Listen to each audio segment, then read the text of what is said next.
Hello students, class third व्याकरण कुटे means Hindi व्याकरण. Okay, Hindi second chapter, not chapter 14. It's time to chapter 13. Okay, yesterday I gave you work. Okay, इससे related दिया था ना copy में करने को. आई होप आप सबने कर लिया होगा. कुछ स्टूडेंट्स से पिक भेजी बट कुछ ने अभी तक नहीं भेजी है. तो आपको इसकी मैंने आपको पिक भेजी थी ना, इसको कंप्लीट करके सेंड करना है. ठीक है.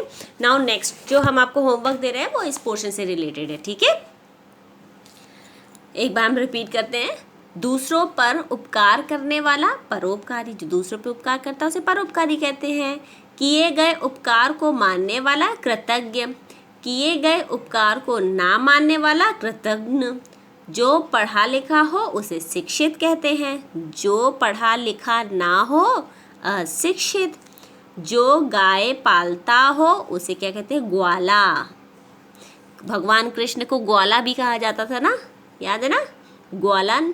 और जो उनकी गोपियाँ होती थी उनको ग्वालन भी कहा जाता था, याद है? जो फीमेल होती है उनको ग्वालन कहते हैं. और यहाँ पे पालता हो है तो ग्वाला मेल आ रहा है. ठीक है. बड़ों की आज्ञा मानने वाला वो होता है आज्ञाकारी.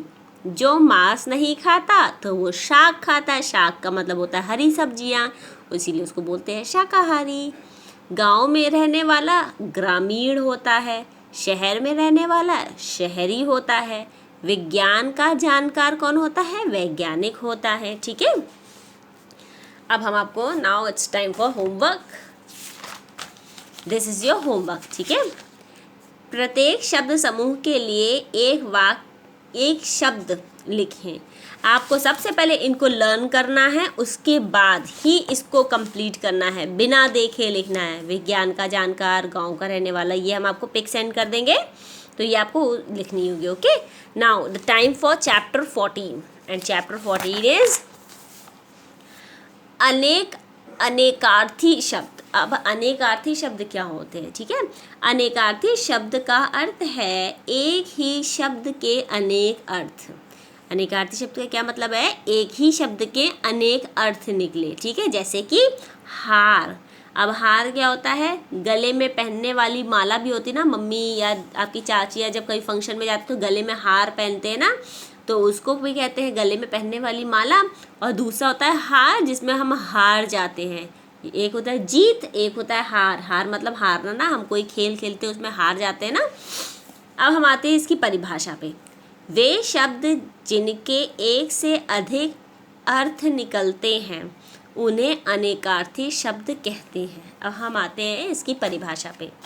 स्टूडेंट्स, आपको बिल्कुल कॉपी में ऐसे ही डेट मेंशन करके लिखना है. ठीक है. डेट प्रॉपरली होनी चाहिए.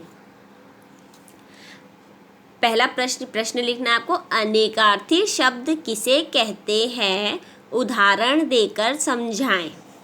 वे शब्द जिनके एक से अधिक अर्थ निकलते हैं उन्हें ही अनेकार्थी शब्द कहते हैं. जैसे हल. एक हल क्या होता है? गणित के सवाल हल करना. हम गणित के सवाल हल करते हैं ना. दूसरा हल क्या होता है? एक हल खेतों में प्रयोग किया जाता है ना, तो ये खेतों में प्रयोग किए जाने वाला औजार. हल क्या होता है? खेतों में प्रयोग किए जाने वाला एक औजार होता है ना, जिससे हम खेती करते हैं हल से. तो हल के देखिए दो मतलब निकले ना.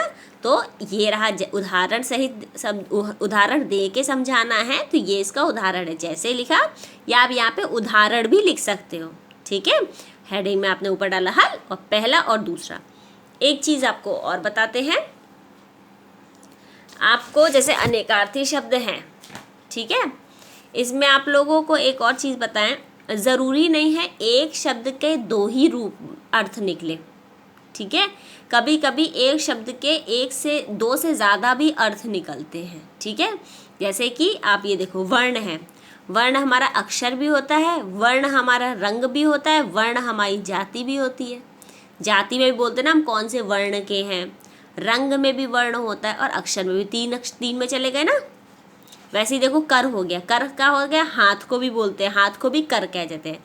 टैक्स, सरकार वसूल करती है ना हमसे. कोई भी सामान हम खरीदते तो उसमें टैक्स लगता है, जिसको कर कहते हैं.